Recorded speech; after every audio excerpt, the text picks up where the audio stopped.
Hi everyone, it's Jerry. In endgame positions consisting of a rook versus a bishop, assuming correct play, the side that has that bishop will be able to draw. However, that's not necessarily a simple task, and in many instances the defending side will actually find themselves in a losing position, as is the case right here. Now, in the two examples I cover in this video, I want you to pay special attention to the following, namely the color bishop and the color corner square that the defending king is nearby. Now, in summary, if you are going to be the defending side, this is what you should be looking to do. If you have a dark square bishop, you should run to a corner that is of a light color. A light square bishop, you should run to a dark corner. Let's see what the big difference is and why exactly this situation right here is not good. In this case, dark corner, dark bishop, this is something you would want to avoid. Let's see why. Rook to f1, attacking that bishop, and the main aim right here is to chase this bishop away to a square such as e3, so that the rook, can now play to e1, not only looking to capture the bishop, but also to land a check on e8. So let's run with this. Let's assume that bishop e3 was the move played. Bishop c5, rook to e8, now the bishop must block, that's the only legal move. In which case, the rook makes a waiting move. It could go to any of these four squares, and in doing so, the king is now forced to h8. That's the only legal move. We grab the bishop and win. So if black wants to put up a bit more resistance, going to e3 is not the way to go, but instead h2. That would now be met with rook f2. Same thing going on. We want to chase that bishop to a not-so-great square. Bishop g3, rook g2, and unfortunately this bishop is in a tough spot. Moves like bishop h4 met with king h5. Discovered check and the bishop is lost. And similarly, bishop f4, king to f5, same thing going on. So finally, if the bishop now makes use of, let's say, c7, well, it's the same thing, rook c2. The bishop goes back, same thing going on, and we're going to be able to go ahead and mate. King has to go to the corner, grab the bishop with checkmate.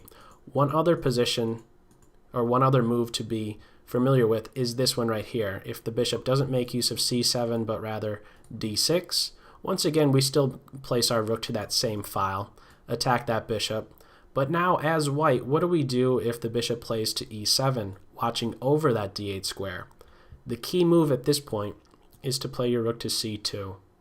And there is no time, unfortunately, for this black king to run to this f8 square and try and make use of e7 because the bishop is interfering with that idea. And so rook c8, the bishop would be forced to block. And so white would be winning there as well. So that's the winning method from this position. Let's have a look and see what gets done in this position if you are now going to be the defending side.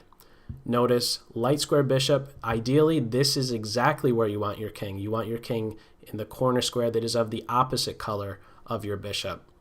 And so working now as black, what the bishop wants to do is maintain itself on this diagonal.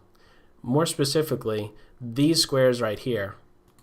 Just moving the bishop back and forth, making sure to not overlook flat out blunders. If the rook gives a check, we just block. And now white does not have this waiting move of moving the rook to any of these back rank squares because we now have instances of stalemate coming about. There are no legal moves. And similarly, king g6, that's another instance of stalemate. So this is the big difference between the two. Having your king in a dark corner with a light square bishop is preferred, and if you have a dark square bishop, go to a light corner. This is a better way to defend in this type of an endgame. Now, while this does not tell the whole story, it will certainly make life that much more difficult for the side that's playing with the rook. There are other methods to try and chase this king out of the corner, and it would come in the form of giving check, having the king come here, and then playing to, let's say, the c7 square, maybe giving check, and the king is flushed out from the corner. However, if this does come about, at least you have something to look forward to. If you're chased out of this corner square, well, guess what? Maybe you could start running towards this one to have that similar idea show itself. So that's all for this video. As always, I hope you got something out of it. Take care. Bye.